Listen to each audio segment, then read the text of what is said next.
আপনার ফোন মেমোরিতে তেমন কোনো কিছুই নেই, কিন্তু তারপরেও আপনার মেমোরি ফুল দেখাচ্ছে বা স্পেস রানিং আউট এরকম নোটিফিকেশান পাচ্ছেন। কোনো অ্যাপ্লিকেশান আপনি ইনস্টল করতে পারছেন না, কোনো ফাইল নিতে পারছেন না। সেক্ষেত্রে কোনো কিছু ডিলিট না করে কীভাবে খুব সহজে আপনার ফোন মেমোরি ক্লিন করবেন, ফোন মেমোরিতে জায়গা বের করবেন, স্পেস বের করবেন, সেটি আজকে ভিডিওতে দেখানো হয়েছে।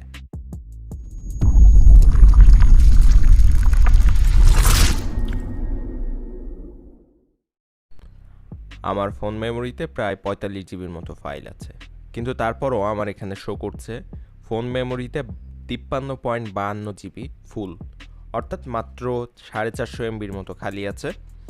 তো সেক্ষেত্রে আমি কোনো কিছু ডিলিট না করে আমার ফোনটিকে ক্লিন করব বা আমার ফোন থেকে জায়গা বের করব ফোনের মেমোরি থেকে, যে কাজটি আপনারা আপনাদের ফোন দিয়েও করতে পারবেন। তো তার জন্য প্রথমে সেটিং অপশানে যাবেন এবং সেটিং অপশানে যাওয়ার পর অ্যাপস নামের যে অপশনটি আছে এটা খুঁজে বের করবেন। এটা খুঁজে না পেলে কোনো সমস্যা নেই, সেটিং অপশানে যাওয়ার পর উপরে সার্চ আইকনের উপর ক্লিক করবেন, তারপর APPS এটা লিখে সার্চ করবেন এবং সার্চ করার সাথে সাথে কিন্তু সামনে দুইটা অ্যাপস অপশন চলে আসবে। এখান থেকে নিচের যে অ্যাপস অপশনটা এটার উপর ক্লিক করবেন, তারপর এখান থেকে ম্যানেজ অ্যাপস নামের অপশনের উপর ক্লিক করে দিবেন। এখান থেকে ম্যানেজ অ্যাপস অপশনের উপর ক্লিক করার পর নতুন আরেকটি পেজ ওপেন হবে এবং আমাদের মূল কাজ হচ্ছে এই নতুন পেজটাতে। এখানে দেখতে পাবেন আপনার ফোনে ইনস্টল করা সমস্ত অ্যাপস এখানে শো করছে এবং আমাদের ফোনের যে মেমোরিগুলো নষ্ট করেছে সেগুলোর জন্য কিন্তু এই অ্যাপসগুলোই দায়ী। অ্যাপসের যে কেস ফাইলগুলো আছে, কেস ফাইলগুলো যদি ডিলিট করা যায় তাহলে কিন্তু আমাদের ফোন মেমোরি থেকে প্রায় অর্ধেকের মতো আপনি খালি করতে পারবেন জাস্ট অ্যাপসের এই কেস ফাইলগুলো ডিলিট করে। তো এখান থেকে ফার্স্টে একটা অ্যাপস ওপেন করবেন এবং এখান থেকে যে ক্লিয়ার ডাটা নিচে একটা অপশন পাবেন, আমি আবার দেখিয়ে দিচ্ছি। জাস্ট একটা অ্যাপস ওপেন করবেন, নিচে ক্লিয়ার ডাটা, তারপর ক্লিয়ার অল ডাটা অথবা কেস ফাইল যে কোনো একটাই ক্লিক করবেন। আপনার ওই ফাইল বা ওই সফটওয়্যারের যদি তথ্য হারিয়ে গেলে কোনো সমস্যা না থাকে সেক্ষেত্রে ক্লিয়ার অল ডাটা দিবেন, তাহলে বেশি জায়গা বের হবে।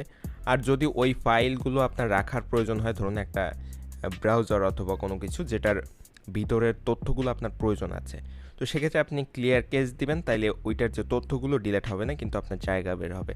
এভাবে আপনি এখান থেকে সমস্ত অ্যাপ্লিকেশানগুলোর কেস ফাইল ডিলিট করে দিবেন, অর্থাৎ ক্লিয়ার কেস অপশনের উপর ক্লিক করবেন, জাস্ট অ্যাপসের উপর ক্লিক করবেন, ক্লিয়ার ডাটা অপশানে ক্লিক করবেন, এরপর ক্লিয়ার কেস এই অপশনের উপর ক্লিক করবেন, ওকেতে ক্লিক করবেন এবং এই অপশনটা ফলো করে, এই যে প্রসেসটা ফলো করে আপনি যদি এখান থেকে সমস্ত অ্যাপ্লিকেশানগুলো এরকম করে নেন তাহলে আপনার ফোনে প্রচুর জায়গা খালি হবে, আপনার ফোন মেমোরিতে অনেক জায়গা খালি হবে। যে জায়গাগুলো আপনি কোনো ফাইল না রাখার পরেও বুক ছিল ওই জায়গাগুলো খালি হয়ে যাবে।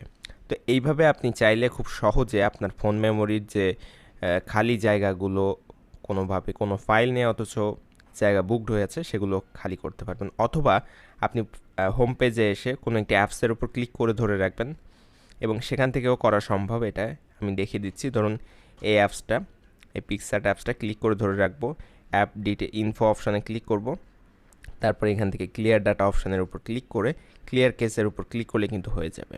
Just same process. এখান থেকে আপনাকে শুধুমাত্র অ্যাপসের উপর ক্লিক করে ধরে রেখে অ্যাপ ইনফো অপশানের উপর ক্লিক করবেন, তাহলে সেটিংয়ের ওইখানের অপশানের মতো সব কিছু পেয়ে যাবেন।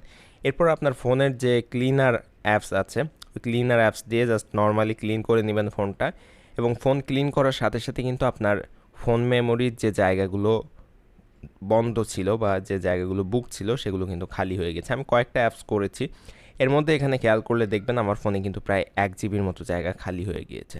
এই প্রসেসটি ফলো করার আগে আমার ফোন মেমোরিতে জায়গা ছিল 53.52 এবং এখন জায়গা বের হওয়ার পর জায়গা হয়েছে 52.7, অর্থাৎ প্রায় 1 জিবির মতো জায়গা খালি হয়েছে। প্রসেসটি ফলো করে আপনাদের ফোনেও আপনারা জায়গা বের করতে পারবেন ফোন মেমোরিতে এবং এই প্রসেসটি যদি আপনার কাছে হেল্পফুল মনে হয় তাহলে অবশ্যই আমাদের ভিডিওতে একটা লাইক দেবেন, চ্যানেলটি সাবস্ক্রাইব করতে ভুলবেন না।